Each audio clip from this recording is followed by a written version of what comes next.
আজকে যখন রাস্তা দিয়ে যাচ্ছিলাম তখন কত মানুষ যে রাত জাগে সেই অনুভূতিটা আজকে বুঝতে পারলাম, যে কত মানুষ জেগে থাকে রাত্রি।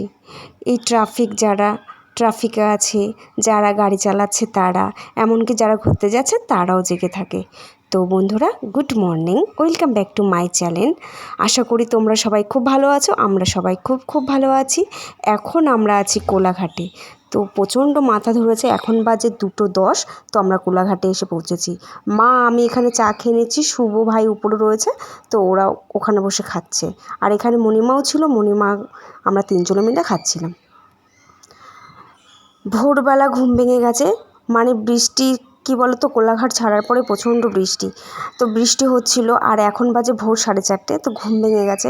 আমি একটুখানি বাইরের প্রকৃতিটা একটুখানি ভিডিও করে নিয়েছিলাম। তো এই দেখো, বাস থেকে নেমে গেছি, এখন আমরা যাব রুমের দিকে। আমাদের বাসটা কিন্তু খুব দারুণ, দেখো তোমাদের একটুখানি দেখিয়ে দিলাম এক ঝলক, খুবই সুন্দর বাসটা। আর রুমের মধ্যে আসলাম, তো 3 তলায় বোধহয় রুমটা। চলো, পরে আবার দেখা হবে।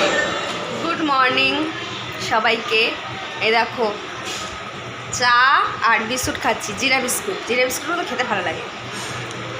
তো আজকে তো সারাদিন মনে হচ্ছে এখানেও বৃষ্টি হবে।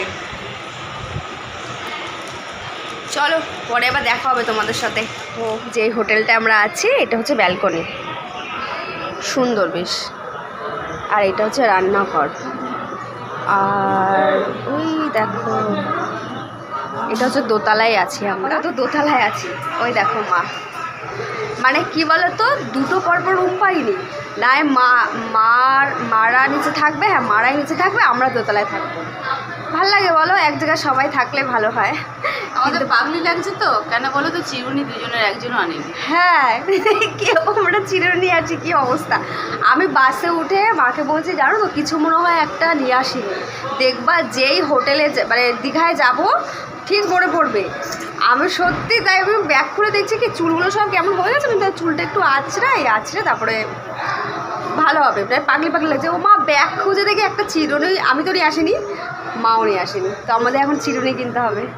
চলো, পরে দেখা হবে আবার। সকালের টিফিনটা করে নিই। ভাই তো চশমা মনে পড়লো,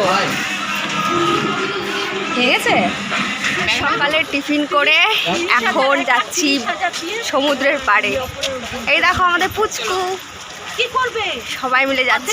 উঠতে পারছে না তো। এই দেখো মণিমা, মা, উষা, এই যে আমাদের পুচকু, আমার দেওর আছে। চলো, পরে দেখা হবে।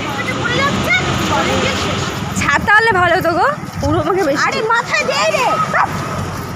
সকালবেলা টিফিন খেয়ে আমরা সবাই এখন যাচ্ছি সমুদ্র দেখতে। আজকে যেহেতু পূর্ণিমা, তো আজকে প্রচণ্ড ঢেউ দিচ্ছে, দেখো মানে উতাল পাতাল ঢেউ যেটাকে বলা হয়। আর আমি এই নিয়ে 4বার দীঘায় আসলাম, এই প্রথম আমি এই দৃশ্য দেখলাম। আমার ভীষণ ভালো লেগেছে। এরকম দৃশ্য দেখাটাও কিন্তু ভাগ্যের ব্যাপার, তাই না? সমুদ্র উত্তাল পাতাল ঢেউ, তার সাথে আজকের আকাশটা অপরূপ সুন্দর, পুরোটা জমে আজকে অপূর্ব মানে এত সুন্দর বলে বোঝাতে পারছি না। তো চলো, আমরা আবার ঘুরতে যাব, তো স্নান টান করে রেডি হতে হবে। আর মা ভাই ওরা ওখানটায় গেছিলো, কিন্তু ভিডিও করা হয়নি, আমিও গেছিলাম। ভিডিও করার এত জল ছিটকা ছিল ফোনের মধ্যে, তো সেই কারণে চলো স্নান করে রেডি হয়ে যাচ্ছি কাছে পিঠে সব জায়গাগুলো দেখতে। কি এনার্জি, কালকে সারা রাত ঘুমাইনি, বুঝেছো। এখন আবার যাচ্ছি রোদ্দুর মধ্যে ঘুরতেই তো এসছি, তাই না বলো। রেখেছি। এই দেখো কিরকম লাগছে জানিও আমাকে আর মাকে। মা পরেছে দেখো লাল কালো কুর্তি, আর আমি একটা জিন্স আর টপ পরেছি। চলো, কোথায় ঘুরছি তোমাদের দেখাবো। সবাই মিলে সাইট সিন দেখতে যাচ্ছি, তো সেখানে গিয়ে কি করছি আর কোথায় ঘুরতে যাচ্ছি অবশ্যই তোমাদের জানাবো নেক্সট ব্লগে। তোমরা দেখতে থাকো ভিডিওটা, আর অবশ্যই জানো ভিডিওটা কিরকম হয়েছে। টাটা।